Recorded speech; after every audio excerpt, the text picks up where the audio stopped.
Hello, everyone, and welcome back to another episode of the Women's Sports Matter podcast. My name is Gianna Castro, and I am your host. I'm recording this episode a week early, which is, I guess, out of character for me because I'm used to doing things so last minute. Oh, my goodness. But one thing I do want to talk about that I brought up in last week's episode is that I am making merch for my show because I'm going to be on Podcast Row at the United Soccer Coaches Convention next month.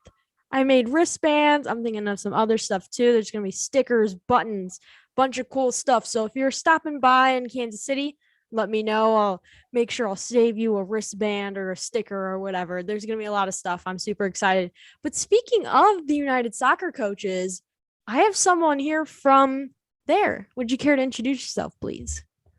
Hi, everyone. I'm Geoff VanDeusen. I'm currently the Director of Operations and Events, but starting January 1st, I will be the new Chief Executive Officer. That's pretty cool. That is awesome. I just like, all these different higher up positions within companies. It just makes hearing about, people getting promoted and all this is just like, whoa. My mom used to be a GM of a small business before COVID was a thing.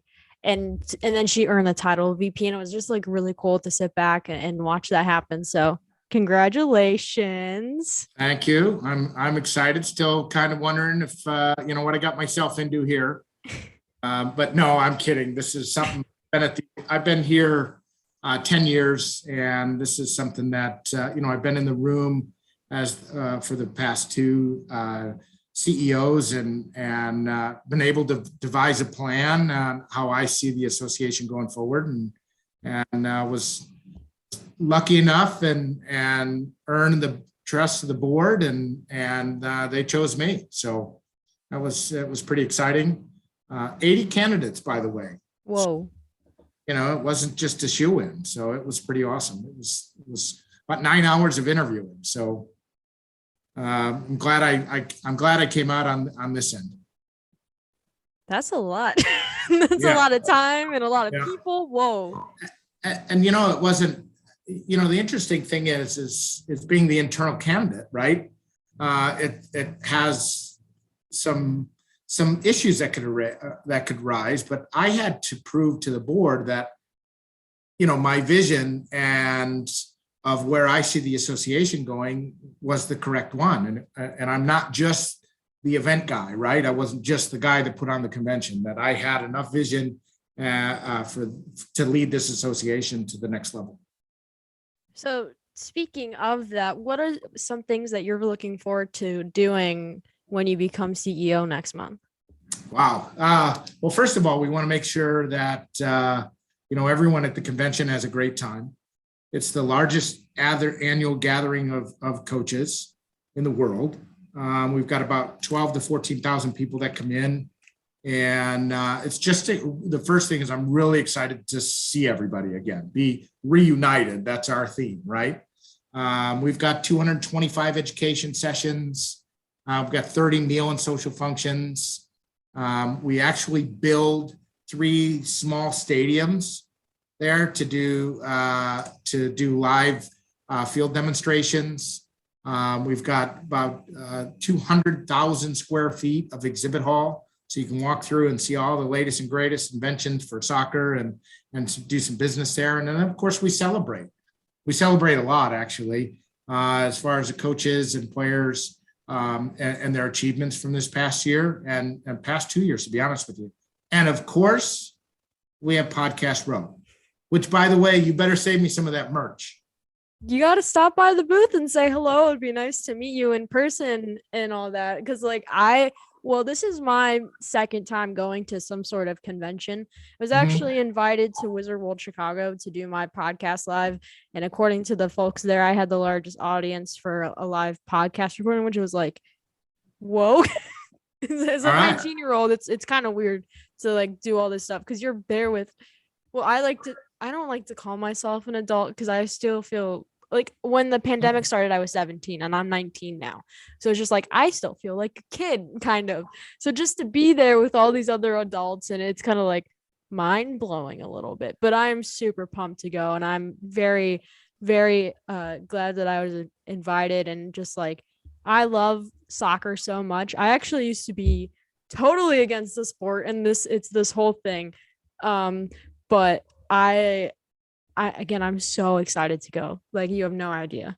Me too. I'm excited too. And I feel like I'm a kid at heart too. So, you know, we'll have a good time. For the people that don't know what the United Soccer Coaches are, can you explain what the purpose of this company is and what you guys do? Sure. We are a membership organization. So we service coaches from youth all the way through professional. We provide education. We provide awards. So when you hear someone say that they're an All-American or their team's in the top 25, hey, we're the number 1 ranked team or number 10 ranked team in a certain division, that's us.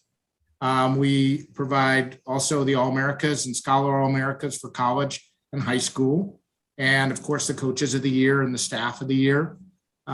We also give out, in conjunction with the Missouri Athletic Club, the soccer's equivalent to the Heisman Trophy, which is the Mac Herman Award for the number 1 or the best player in women's and men's college soccer. And so we have also some benefits for coaches, like insurance and advocacy and those type of things. But also we educate coaches. So educate coaches on how to coach and different aspects within the game.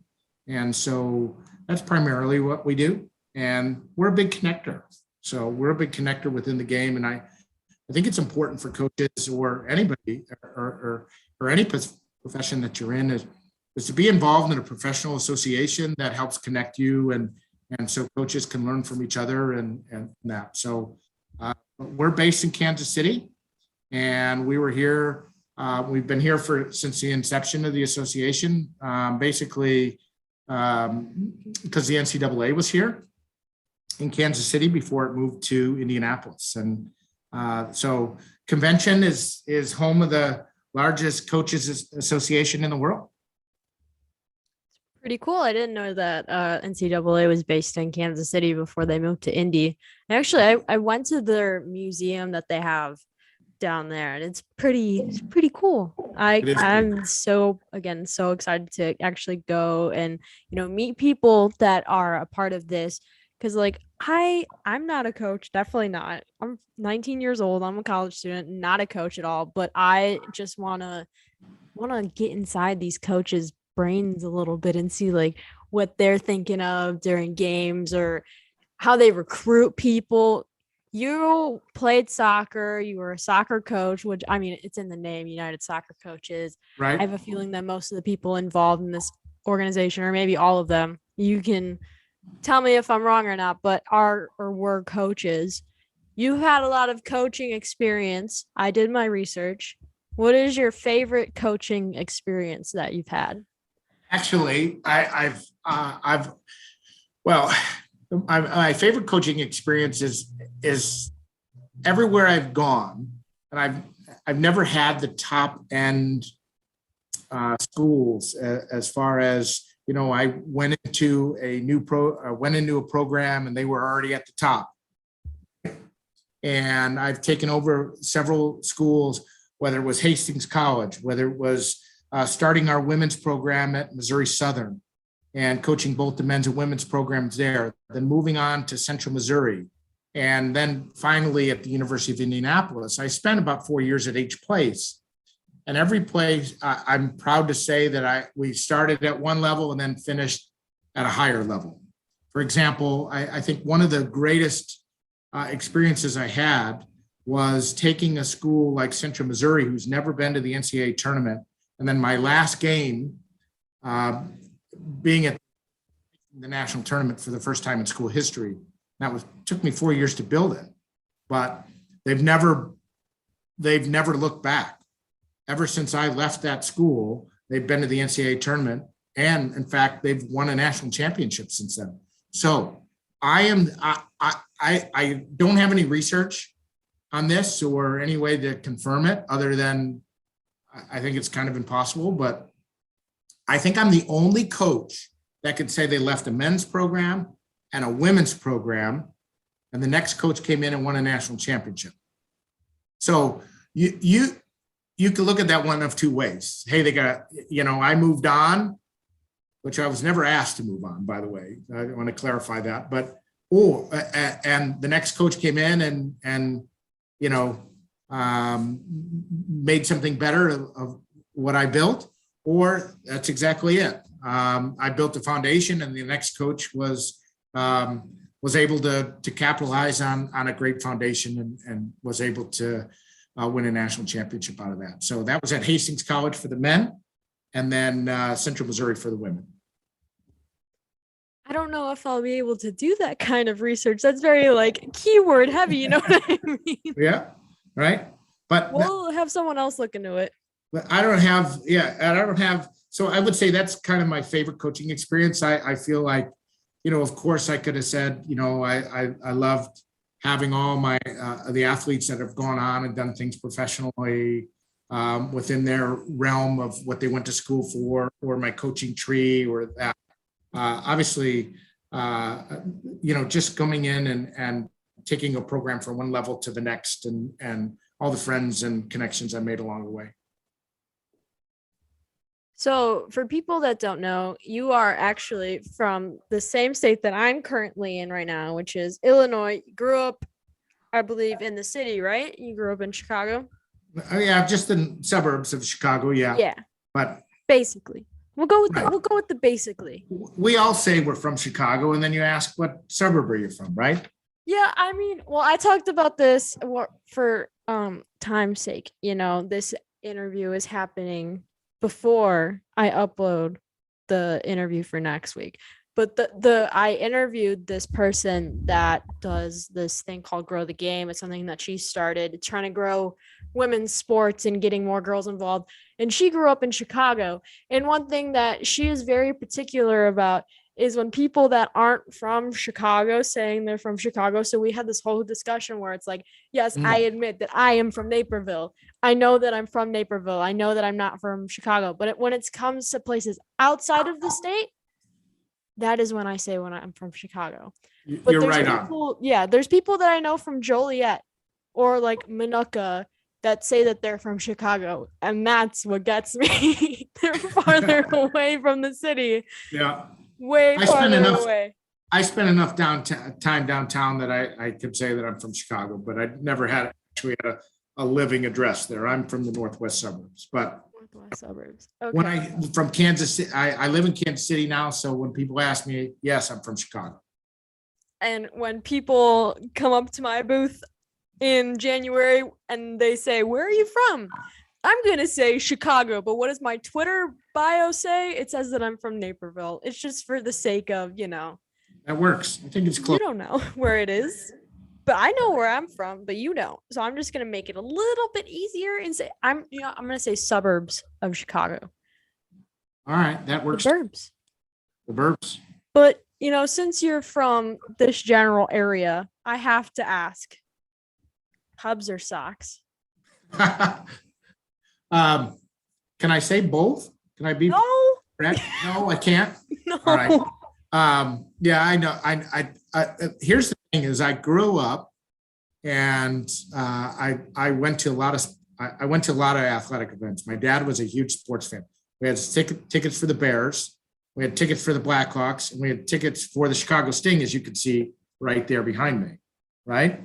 And so I grew up fondly with several White Sox players that I loved, right? But ultimately, I have to say I'm a Cubs guy. Whoa. Why? Well, and I think we went to more games. I think my dad was more of a Cubs guy. Okay. But I used to watch soccer games in the old Comiskey Park and Wrigley Field.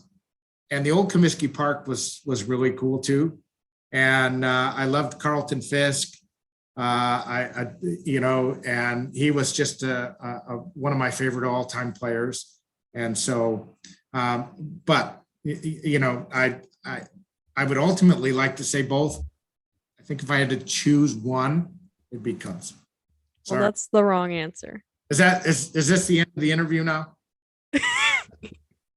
I would just like to say that I make it very well known on the show that I'm a White Sox fan. And if there's people that are like around here, I have to ask because that makes it like this is how the interview is gonna go now. If I'm just gonna be like, I'm just gonna be little. That's the sound effects I'm gonna use. That's how I feel about Cubs fans. Ozzie Guillen was a great White Sox player. Carlton Fisk. I was actually at a game when Carlton Fisk played left field. Took him out from behind the catcher, and then they tried to put him in left field, which was a great experience. I think it lasted maybe 6 or 8 games, but that was it. But I think it's funny how you're not naming any Cubs players, though.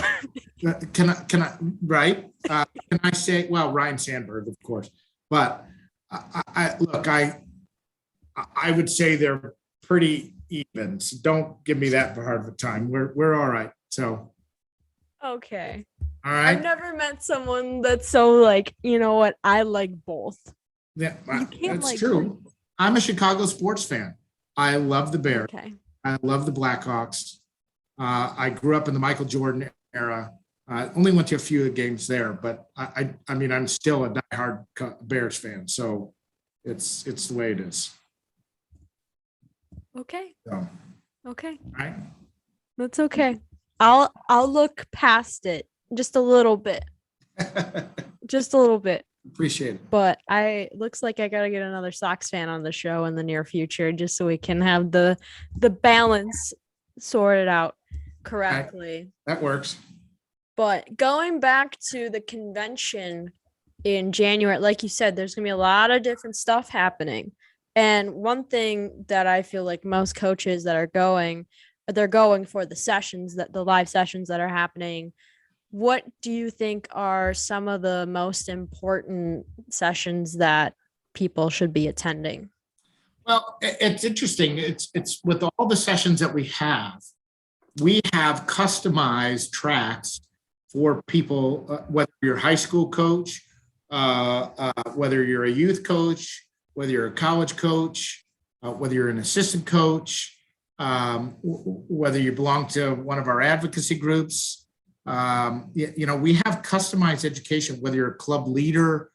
And so that's like asking me right now, which one of my 3 kids is my favorite kid. We really have some great presenters. But no matter if you're a youth coach, a high school coach, a college coach, a club leader, you're going to find some amazing education from some great coach educators. So that's the big thing. And you have to remember, not all of the best coaches that are out there are great educators. And so we have a lot of knowledge floating around the convention. From PhDs, from coaches that are again, I'm going to use that word, coach educator, because that's different than being a coach.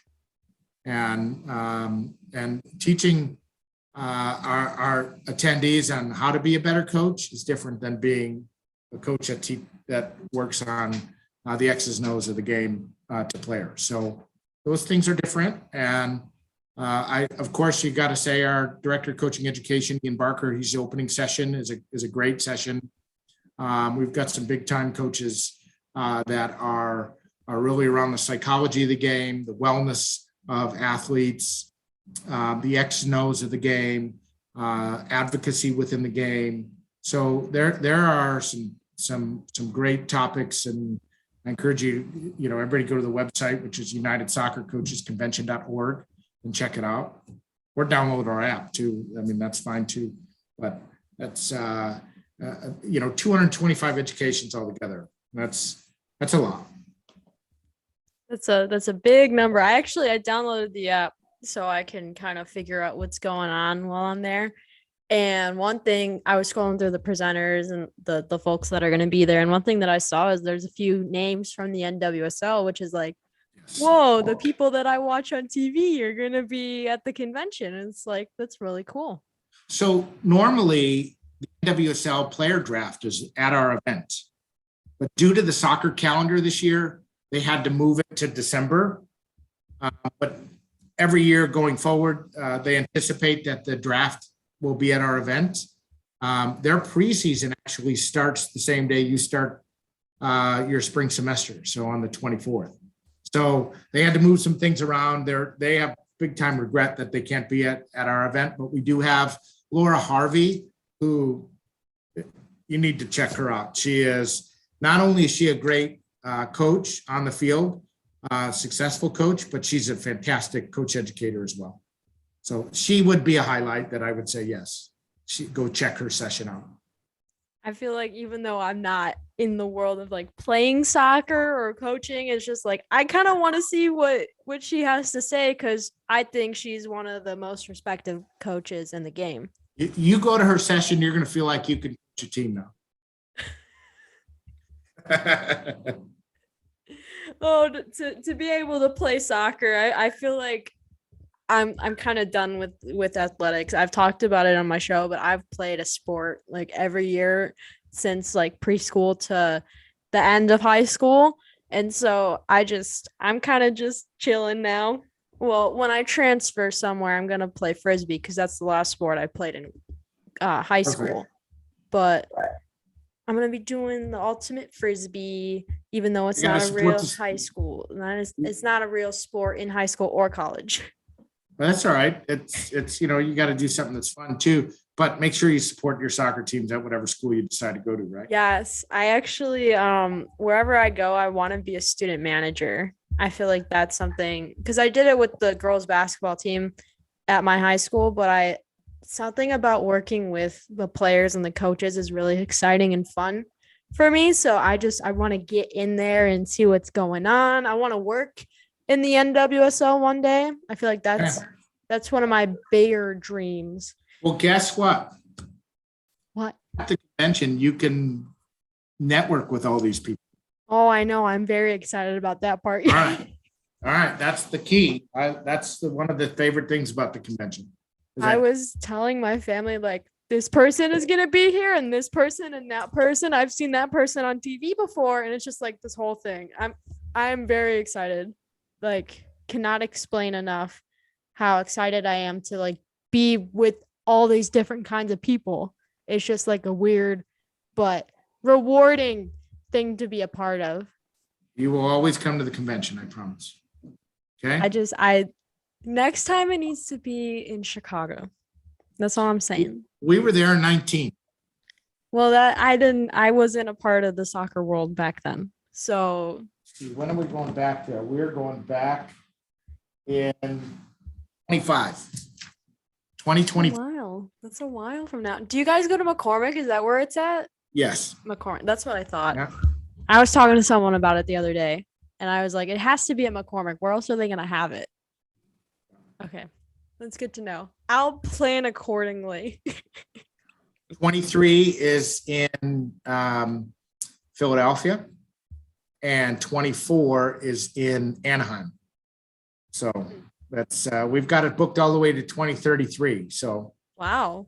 Yeah, I don't know if I can go to those places, but I think I can go back to Chicago. Honestly, I don't think. Let's see. In terms of school, I wouldn't be close to be able to travel to those places, but Chicago I will keep in the back of my mind. I hope you had time to think about this, because now it's time for this question.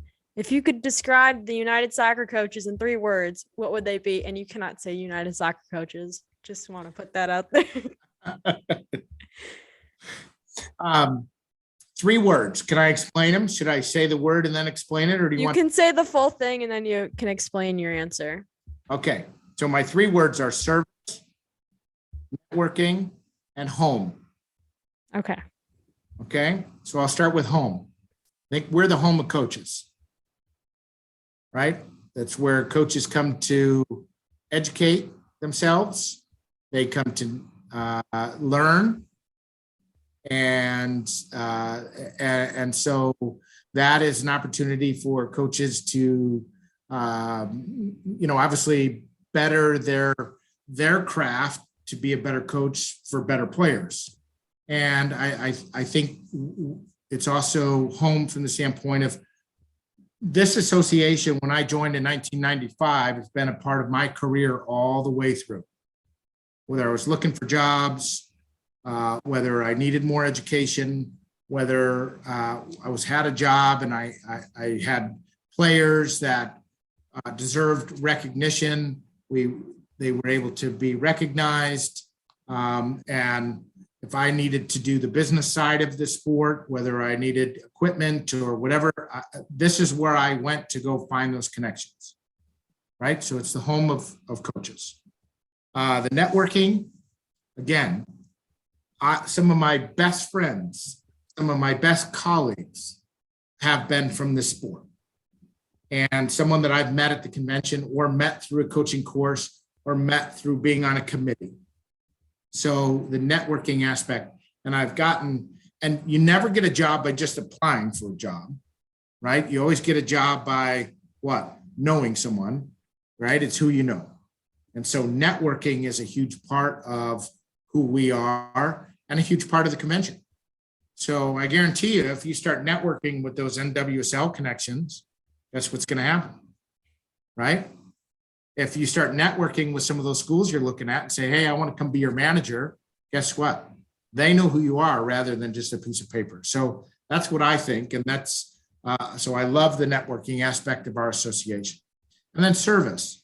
So that's my job here now as the new CEO, is to make sure that we understand our national office, which we've got about 27 people working here, that we're a service to the coaches. We work for the coaches.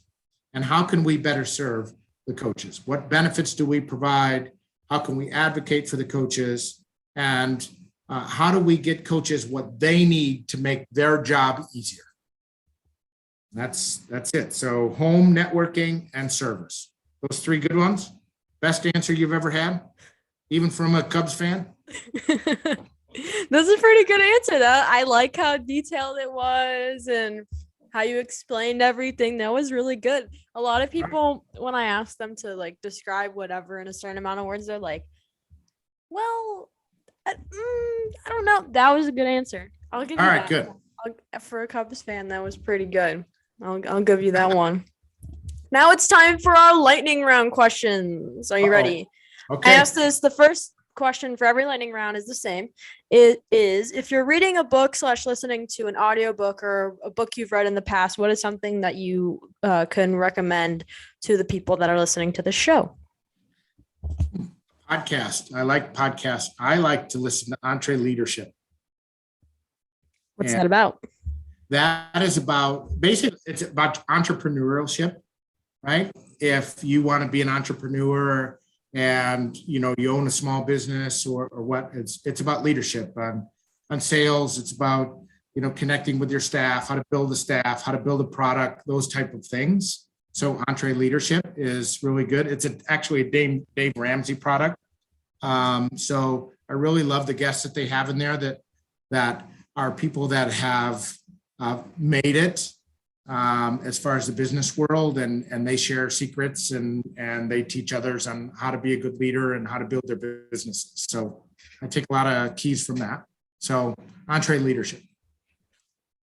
I don't know if depends on people's music taste, but do you listen to stuff on Spotify? I was going to ask if you had a Spotify Wrapped. I don't know if you have that or not.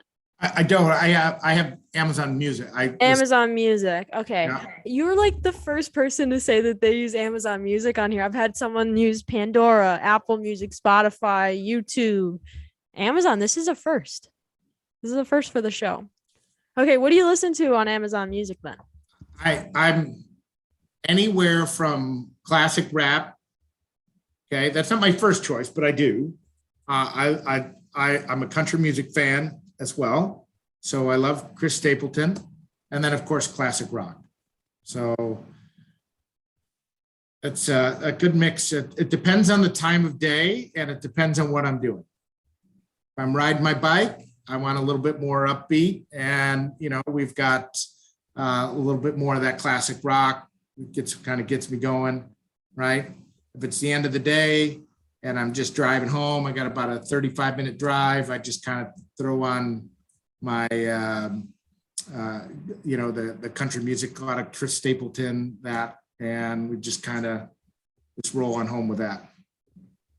Very interesting. So if you could describe your personality using a color, what would it be? A color. Let's go orange. Why? Orange because I feel like I can be on fire at times, right? But I can also be chill. Right? Yellowish in the orange is kind of like a little bit, a little bit more, laid back, where the orange, the a little more reddish is the on fire, right? And it's something you can, it's visible. Interesting. There's not a lot of orange lovers on this show that come on here. I feel like orange is a color that people stay away from, including myself. But well, you saw how the Bears played a couple weeks ago when they were there in orange jerseys, and so I don't watch football, or Sorry. I've tried to get into football, and it's just like I don't even know who to root for at this point because the Bears aren't that great. But that's a conversation that's true for another day. We could have a whole podcast on that. Since this is going to be my Christmas week episode, and it's the holiday season, I need to know, what is your go-to holiday song? My go-to holiday song? Yes. I'll tell you a funny story. I've got a 14-year-old that when I drive her to school every morning, and when I get a little attitude, or she gives me a little attitude, not that she ever does, just doesn't want to talk to me in the morning. Sometimes that happens, I turn on the Christmas music just to kind of annoy her even more. Is that bad for me to say and admit out loud? So, that's a great question. I don't really have a go-to one. Like something, if you're with your family, this is the one that everybody sings together, or something like that. Have a Holly Jolly Christmas. That's probably the one that comes to mind. When you're going through the mall or something like that seems to always be on. It's stuck in your head the rest of the day. Yeah. I'm just surprised, you didn't say that one Mariah Carey song, because I feel like that's my go-to with my sister, because my sister is 4 years younger than me. And so, she starts listening to Christmas music in September because she's weird. She's one of those, huh? She is one of those. She wants you to decorate for Christmas before Halloween. Yeah. She's like so into that music, and it's very annoying for me because it's like I don't want to hear it until the second week of December at least. But that's just me. If you were currently playing soccer right now with like all the rules and whatever that's going on, what position would you play and why? Well, I played goalkeeper all growing up. I'd continue to play goalkeeper. I think goalkeeper is one of those positions that you get better with age, and I'm old, so I think I'd be pretty good. Although I'm not as mobile, but and I think that really, to be honest with you, I think I know a lot of former goalkeepers have gone on to be very good coaches. So I feel like goalkeepers make good coaches just because they can see the whole field and see how plays develop and that type of thing. The interesting aspect of coaching, the X's and O's of it. I think goalkeeper would definitely be it. Although you got to be a little crazy to do that. And I used to wear orange. So nice. Okay. Actually, I used to be a goalie as well in high school. My second year of soccer, which was my last year, but I was a starting goalie for my JV soccer team at Joliet Catholic, along with my other friend. We switched in the after the first half. So one of us would start and then the other one would go on later. but goalie was something that I decided to try because I didn't want to do something during tryouts. So I was like, I'm just gonna go and try the goalie thing. And ever since then, it was like, yeah, I feel like I would do that again. So you mean you didn't want to run? Yeah, I didn't That's want to your run. Actually, I love running. That is something that I like to do. But there was just, it was some dumb drill that I didn't want to do. And I was like, I'm gonna go over there and try what this is. And then I became starting goalie. There you go. No one wanted to do it. And so I just volunteered myself. Did not end up well for me. We lost games by double digits sometimes, and that is all on me. But Not all on you. It takes 11 to play. And there's 10 that people. is very true. That is very true. There were 10 players in front of you Yes. that We'll go with that. had to beat. So, That was 4 years ago. Who cares about that anymore? It's not a big deal. My final lightning round question for you is, if you could play under any coach, dead or alive, who would it be and why? there are so many. You know what? I'm going to go back to my high school coach. He's still alive. And from Monoline High School. And I'd say Dave Ekstrom. The guy, he didn't go on to win any major awards or anything along those lines. He was so humble. He was so caring. He was so into it. And he was just a great leader for me, and he had some adversity that he had to deal with. And he just handled it with class, and he was just a first-rate gentleman on the sidelines. And I just really enjoyed playing for Dave, and so it was Dave Ekstrom. So it's a great question. And totally unexpected answer, by the way. What's that? Totally unexpected answer, by the way. I thought you were gonna say someone from like England or whatever. No, this is a good answer though. It was my experience, and I really enjoyed playing high school ball, and that was kind of a happy place for me, and enjoyed putting that jersey on and representing my high school, and we were a little bit of underdogs, and we overachieved, and I think a lot of that had to do is we took on the attitude of our head coach, and I still use some of those lessons that he taught us today. So that was pretty cool. Similar to Ted Lasso. Have you seen that? Yes, I'm a huge fan of Ted Lasso. All right, that's good. So now that the lightning round questions are over, that means today's interview is over. But before we end things here today, you get to plug away. You get to tell people where to follow you, what to do, whatever, like recommend stuff for folks. Plug away. All right. Well, first of all, United Soccer Coaches, I think if you're a soccer coach, you need to be in Kansas City, January 19th to the 23rd.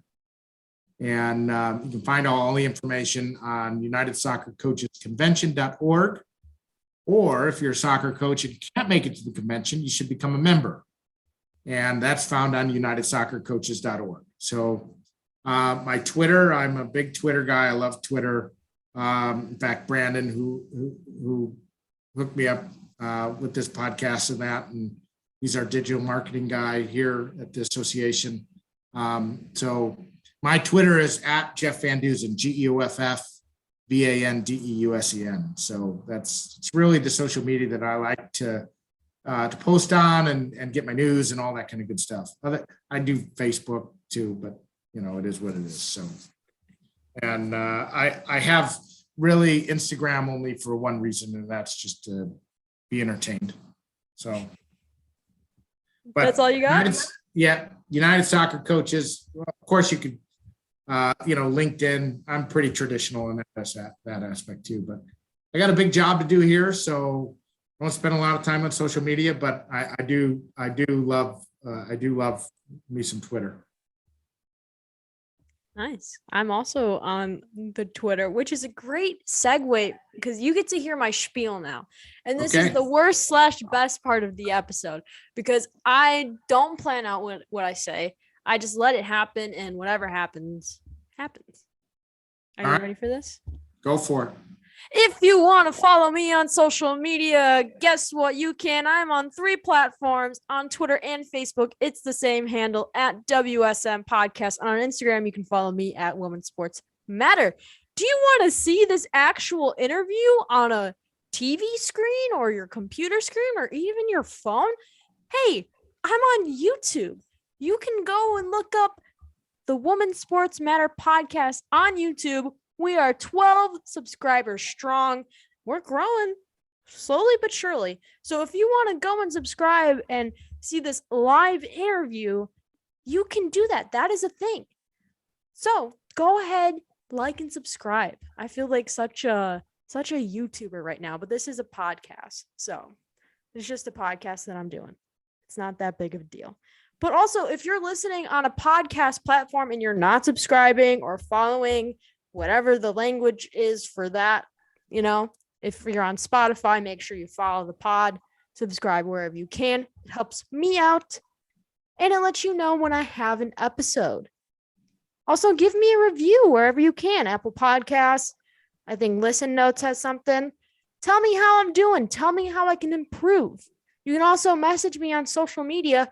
And if you want to send me an email, if you want to come on the show, you have a guest idea, let me know. It's linked down below. It's the Women's Sports Matter Podcast at gmail.com. I'm going to be in Kansas City, like I've said a million times today in this episode.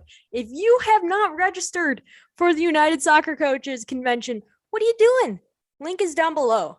Okay, so you got to go. You got to go and say hi at Podcast Row for me. You got to check out these awesome sessions by these coaches and go check out just the awesome people in the world of soccer. Okay, it's going to be great because I'm going to be there. I'm kidding. There's going to be a lot of great folks there. So you never know who you're going to meet. You never know what you're going to see. So you just got to go. You got to go to Kansas City.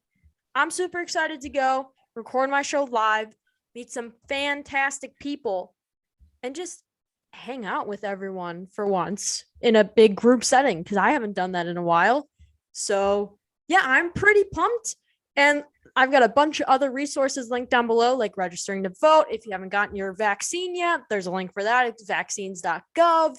Just a bunch of other great resources down below. That's going to be it for today's episode of the Women's Sports Matter Podcast. Again, my name is Gianna Castro, and I am your host.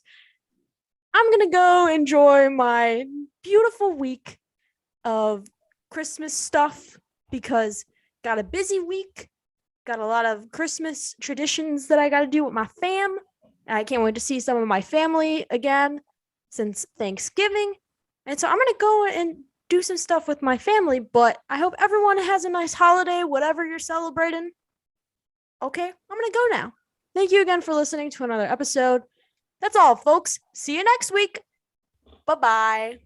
Bye.